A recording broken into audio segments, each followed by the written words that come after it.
Have you ever been waiting for something? Maybe it's a tea kettle, maybe it's a start button on a podcast, those electric tea kettles, and then you realize I didn't even plug it in. I didn't even press start.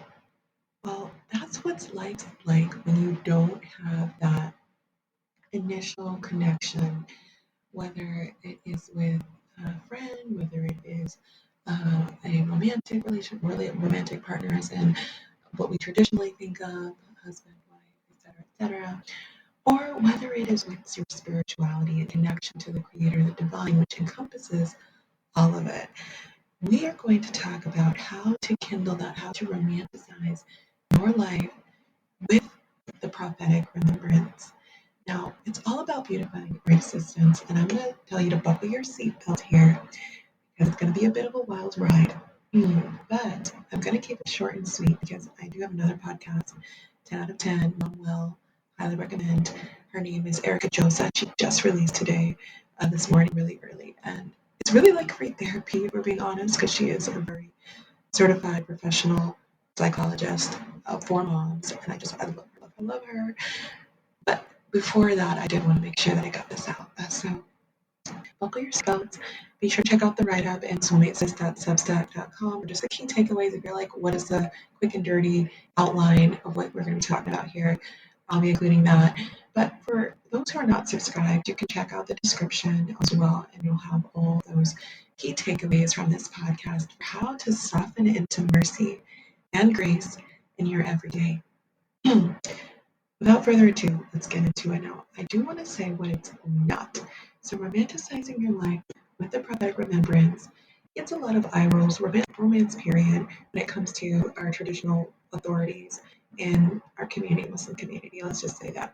I think in general, society really doesn't love the idea of romance, mainly because it has to do a lot with denying, sometimes people see it as denying reality. Okay, and that is a part of it in a way, you could say, because what happens with some people, they take it to an extreme and they use romance as an excuse to avoid change, avoid escape, and numb out to the point of really being delulu.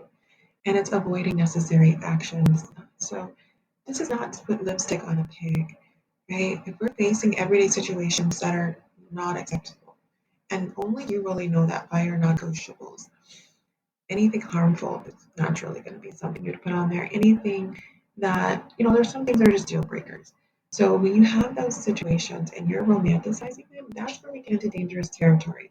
So that's gaslighting, and yeah, we're not about that. So we're also not going to be avoiding our hearts, though. And so what it is doing is asking, what would it be like for the beloved to be here, or if I were in his shoes in any given moment? And that's the key, brothers and sisters, is that presence. When we slow down enough to ask this question, really questions in general create intimacy. So when we have that safety, first of all, to ask questions, and second of all, to ask the kinds of questions that are going to open our hearts, like, what would it be like for the beloved to be here? If you don't know, beloved, the beloved is the name. Or Habib is one of the names of the prophet, of the soul great peace. And that's what tip number one is to get into knowing him. To know him is to love him. You can start with the many names. There are 200 names, if you believe it, that the Prophet ﷺ has been referred to in his lifetime by Allah in the Quran and by those around him. And so one of them is an Amin. He was known as the truthful and the trustworthy, even by those, get this, even by those who were not Muslim and believers. They had to admit that he was an Amin. Full stop. Just let that sink in and marinate for a second. He was so truthful. And he was known as Al Amin. That's just one of the many names. Al Habib, the beloved, is another one. Habib Allah, the beloved of Allah. So when we say beloved, we're talking about Muhammadﷺ. And this is getting to know the prophetic character. If you want to know more details, I highly recommend the Shama'il, which is the beautiful details and descriptions of him. So not the Sira, which is just more history, cold hard facts. The Shama'il talks about how he ate his food, how he avoided garlic because angels didn't like, angels don't like garlic, and he talks to angels, things like that. Like, it's very, very humanizing, and that is how we get to know him and to love him. That creates a baseline for the next step, which is number 2, to build history and chemistry. When you are building something with someone, even if it's an animal like a cat, the longer you spend time with them, that quality time, right? You're gonna have more chemistry, more connection. So you follow the traces. Maybe you don't know anything about him. You're just getting started on your journey of romanticizing your life through prophetic remembrance. You're gonna follow the traces to Temple al-Adorn is this idea of savoring taste and of love and beauty in others. So perhaps you've had a complete stranger paper your coffee in line ahead of you. Maybe it's a coworker who just took the time to say, "Hey, how was your weekend?" And you really felt that genuineness. It wasn't what they said, but how they made you feel. That is going to build history with the prophecies of his own, believe it or not. Because every trace of beauty you get in this life is just a snippet, a tiny speck on a speck of what his character was like, how he made people feel. Because one thing is known, y'all. The prophet, God bless his soul and grant him peace, he kindled love in everyone who saw him. Okay, again, when they saw him, when they got to know him, they loved him. Whether it was immediately, whether it was long term eventually, he was able to get to a point where people had to accept and acknowledge not only his truthfulness and his character, but just him as a being, okay? There was no denying it. It was irresistible. And yet, those who didn't, those that hated him, even hate had a small percentage of envy in it. And what is envy fueled by but admiration? So again, we go back to know him is to love him, number 1. Number 2, build history and chemistry. So chemistry, follow the traces. And I brought up the hate part because y'all, some of us are dealing with that. We may say, hey, I'm surrounded by, I don't know anybody that loves me. I'm surrounded by, I don't see beauty in my life. Even that is can you can find beauty in it through seeing the prophecies of someone's life, learning about it, learning about how he dealt with the people and the situations that were ugly and how he beautified them through his character, through seeing a lot throughout. This can get really deep, y'all, but like I said, I'm trying to keep it short and sweet. So number 3 is the climax, the epitome of romanticizing your life. Romanticizing anything is to spend quality time with it. If you spend enough time with anything, it will open up its secrets to you. That's something I think one of our teachers said. And it's so true, brothers and sisters, because the best gift you can give is your time, is your attention. And when you do that, you direct that towards the right channels, because what's the alternative? We're fantasizing, we're obsessing over something haram or something that's impermissible. No, we want to redirect that. We want to direct that towards the highest. We take it from the bottom to the top, right? And we do it to the Prophet through salawat, sending divine favor on Muhammad. Inna Allah wa malaikatahu yusalluna ala nabi. Ya ayyuhalladhina amanu sallu alayhi wa sallimu taslima. Allah tells us in the Quran that certainly the angels, no, Allah and the angels send favor, divine favor on the Prophet, God bless his holy and peace. If you believe, though you believe, send favor and do it abundantly, okay? With acceptance, with grace and tastefulness. That is salawat, okay? We're always sending favor. That's why we say God bless his holy and peace, because that's a way of sending God divine favor. And when we do that, it comes back to us simple. He gives the love to us back. He sends peace to our hearts back. And it's so, so beautiful to think of someone that was so magnetic. Like, think about these influencers we obsess over, or the celebrities. He was that times 10. He had groupies for a reason, okay? And these were known as like companions. They were like groupies, basically. They would sleep on benches outside his house just to see him, okay? They were following him, writing down his every word, savoring everything that he did and said. And that is what we want to do in real life. So it's said also that if you don't have a teacher, salawat will be your teacher. So this is something that we need, and it creates love in our hearts, and it romanticizes our lives. But in a more practical sense, number 4 is to follow Muhammad, God bless his soul and grant peace, through service. So when we do for others, one example would be when he was in sujood, he was in the bowing position in prayer, and if a kid was like jumping on his back, he would stay there longer so that they can enjoy. He was so sensitive to the needs of others. And in return, others did this for him even more and more and more. It was always returning. It was just this circle of love.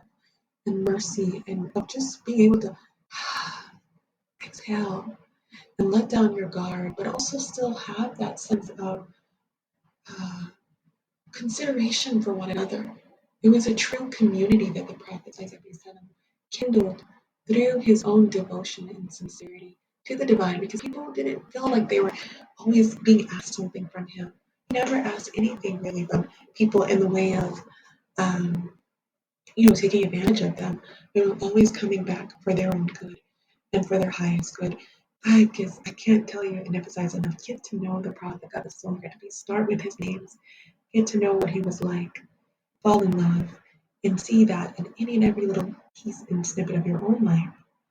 Maybe you don't have a child climb on your back, but think about just the people around you. Okay, you might say the people around you are immature. Oh, perfect. They're childish. Think about how the Prophet ﷺ treated other children and do the same for them. Maybe, okay, if you're dealing with emotionally mature people, or you yourself are not there yet.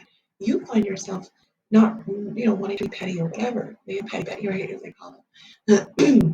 think about, think about the people who harm the Prophet, not just for petty, but literally harmful. They pitted children against the Prophet. You think about weaponizing. Some people they weaponize anything. These people of Ta'if, right? They had the kids throw stones at him. And he still was literally he had the angel Gabriel swoop down, the highest angel Gabriel, and say, "You want me to crush the city? I can crush this city between two mountaintops." He said, no. Prophet said the most beautiful prayer, which was, if Allah is not at the end, there's a lot more. I encourage you to look at the dua of Ta'if. He says, if you're not angry with me, O Allah, I don't care. I love the way Imam Fodi translates things. That's what he said. You're not angry with me, I don't care. And he told him he had mercy. He told the angel he had this abundant rahmah, which is more than just mercy and forgiveness, love. And that is the last tip that I want to give you: is to find, is to seek, and to give forgiveness. Because when we ask Allah for forgiveness, we're creating that space for grace to open up in our lives and to receive all of the beauty, all of the love and favor that is already there. And we also have to give forgiveness. There's pardon, which is to just erase and to just not acknowledge, to just disengage. And then there's forgiveness, which is to actually replace whatever negativity, whatever sin, misdeed, mistake, whatever it is that's not sitting right with you, is not gelling with you, you're replacing it with something that is more graceful, which is forgiveness. And so there's another thing about what said is, why let your sins go to waste? Okay? Ask Allah for forgiveness. And in this way, you are turning your sins into blessings if Allah accepts. May Allah accept our ask for forgiveness. And I have one bonus tip for y'all. Because y'all are my people, okay? I want you to adorn your environment with gratitude. Every little thing you can think of, as much as possible, push yourself gently to be grateful, to give thanks, not just to yourself, but to others out loud. And this is the number one thing that I think is going to turn that frown upside down and make you see, even if it's not upside down, it's just not going to, you're going to be neutral. It's going to neutralize any thorns that are thrown your way. And that's one of the most beautiful quotes by Maulana Rumi that we cherish here, which is, through love, thorns become roses. And that is the epitome of romanticizing your life through, through prophetic remembrance. They're not lipstick on a pig, but facing everyday situations with the heart to ask again, what would it be like for the beloved to be here, or if I were issues? And I think the number one thing for me, at least, is to think about people, places, situations that brought that up, that reminded me of love, of Allah, to cherish those, to savor those. I mean, when you talk about replaying a song, this is what we're talking about, like playing it out. Play these memories out until your heart rests in them. Okay, make a home of them. May Allah make it easy for you. If you want to see the write-up again, it will be in this newsletter, soulmates.substack.com. And for content in the meantime, in between time, I suggest How to Recognize a Soulmate. It is by all major retailers. You'll find it. And it's my author name, Miriam Miller. So you can find it there. And I highly I recommend that you also stay tuned because I'm hoping to keep putting out more content. And until next time, take care of yourselves. Assalamu alaikum warahmatullahi.